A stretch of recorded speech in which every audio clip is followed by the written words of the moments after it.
Hello दोस्तों, उड़ता परिंदा यूट्यूब चैनल पर आप सभी का स्वागत है। मैं सतवीर महरिया आज आपके सामने प्रकाश टॉपिक के ऊपर चर्चा करूंगा।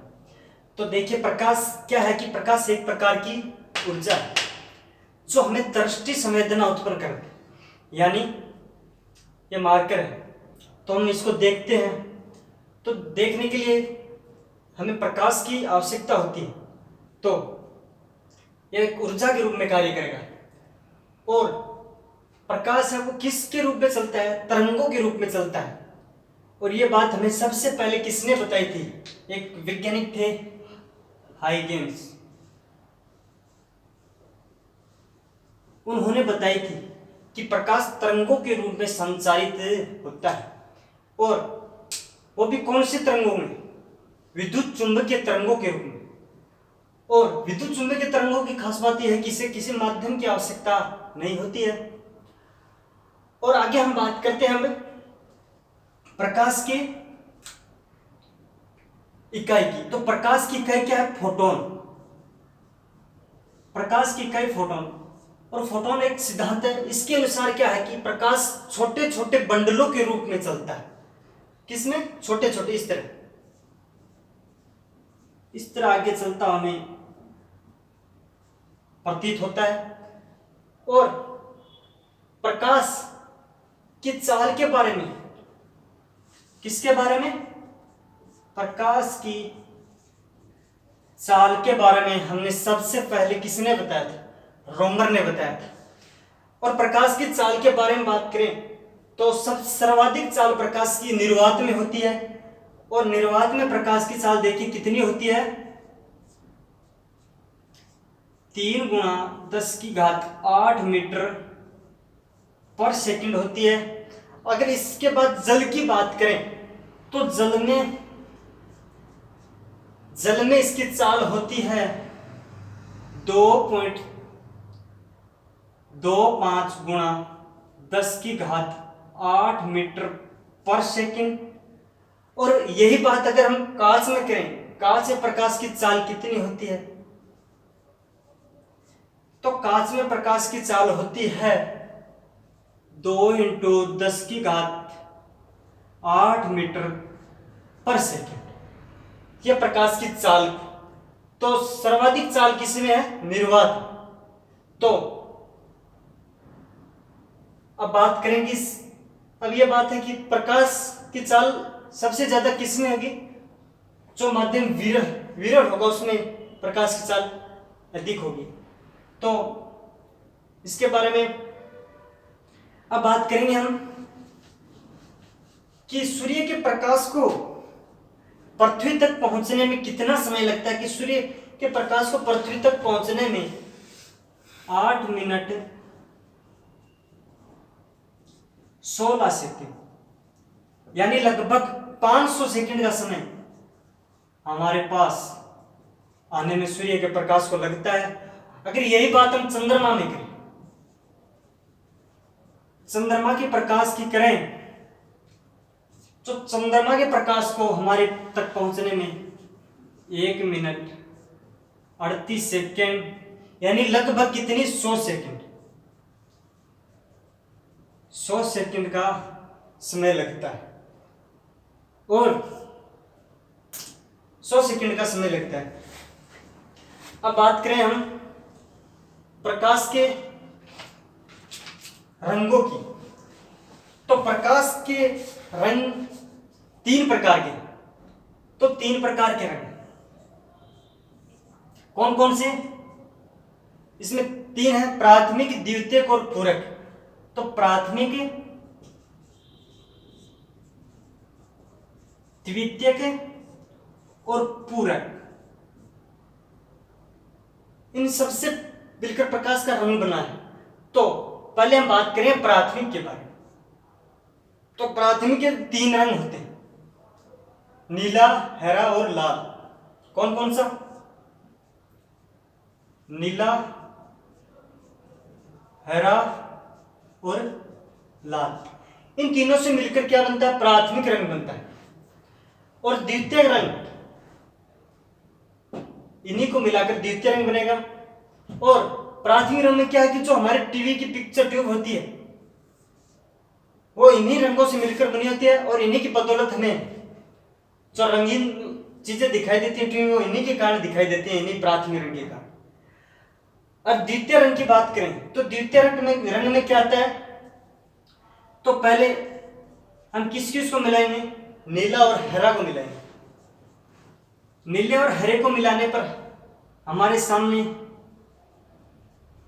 श्यान रंग आएगा, और हम हरे और लाल को मिलाएंगे तो जो रंग आएगा वो कौन सा आएगा, पीला। और अब बात करते हैं नीला और लाल की। नीले और लाल को मिलाने पर जो रंग मिलेगा वो है मैजेंट। और 2007 राजस्थान पुलिस में यह प्रश्न पूछा भी गया था कि प्राथमिक रंग में कौन कौन से रंगों को शामिल किया है, तो उसमें नीला, हरा, लाल ये ऑप्शन भी थे। तो हम इन्हीं रंगों के हिसाब से तय करेंगे कौन कौन से रंग प्राथमिक रंग में आते हैं। और बात करें हम पूरक रंग की, तो पूरक रंग की प्रकाश में हम पूरक रंग किस प्रकार से प्राप्त करें कि पूरक रंग हम इन्हीं के द्वितीयक और प्राथमिक रंग से हम मिलाकर पूरक रंग प्राप्त करेंगे। तो पूरक रंग में देखिए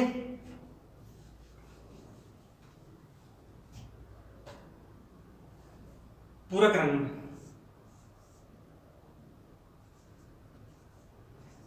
रंग में देखिए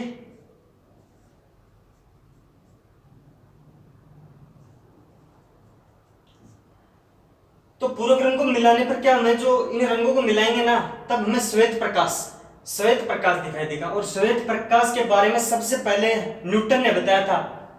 किसने बताया था, न्यूटन। तो श्वेत प्रकाश किस किस से मिलकर बनेगा, अब देखिए इसके बारे में एक ट्रिक है कि आज हम बाजार जाएंगे, तो बाजार तो जाएंगे फिर क्या है, शाम को क्या आएंगे, वापिस से आएंगे। तो लोग क्या कहेंगे, आप बाजार जा रहे हो तो आप कौन सा तीर मार रहे हो, तो हम क्या कहेंगे, तीर तो मार रहे हैं, वो कौन सा, वो भी आमने सामने मार रहे हैं। क्या मार रहे हैं, आमने सामने। तो इन सबको मिलाने पर जो हमें प्राप्त होगा वो श्वेत रंग प्राप्त होगा। तो देखिए पहले हम मिलाते हैं लाल और सियान रंग को, मिलाने पर कौन सा, श्वेत रंग प्राप्त होगा। और आगे हरा और मेजेंटा को मिलाएंगे तब भी श्वेत रंग प्राप्त होगा। और नीला व पीला को मिलाएंगे तब भी श्वेत रंग प्राप्त होगा। और ये एक दूसरे के पूरक होंगे, यानी इन तीनों से मिलकर ही कौन सा प्राथमिक रंग प्राप्त होता है, कौन कौन से, लाल, नीला और हरा रंग से। अब बात करेंगे हम प्रकाश के अपवर्तन की। तो प्रकाश का अपवर्तन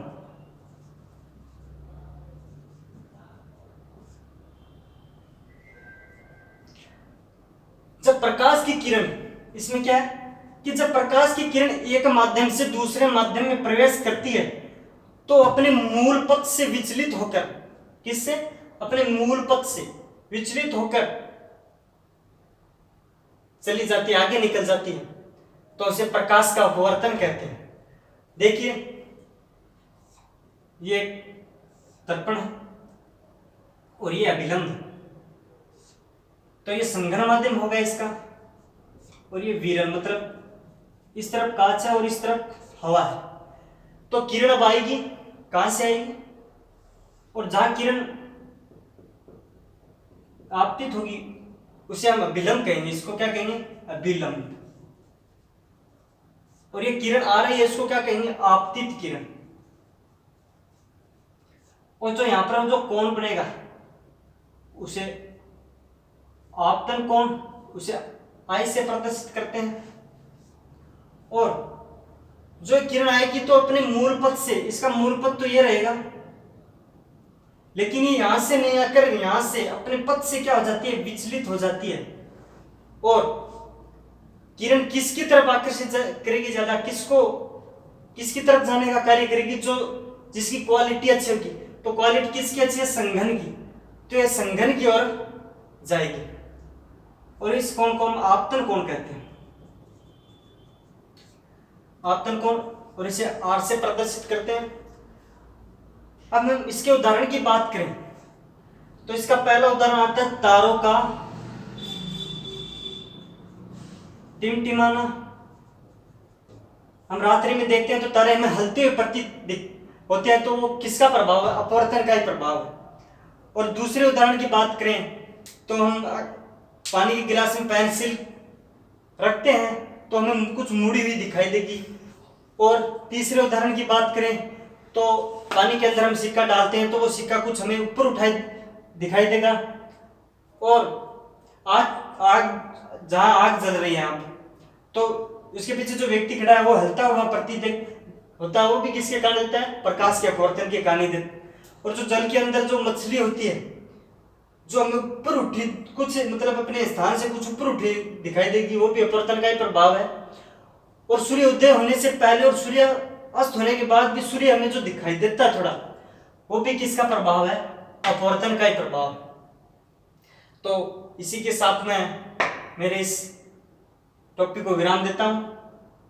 और लास्ट में देखिए, रख हौसला वो मंजर भी आएगा, प्यासे के पास चलकर समंदर भी आएगा, थक कर ना बैठे राइट मंजिल के मुसाफिर, मंजिल भी मिलेगी और मंजिल मिलने का मजा भी आएगा।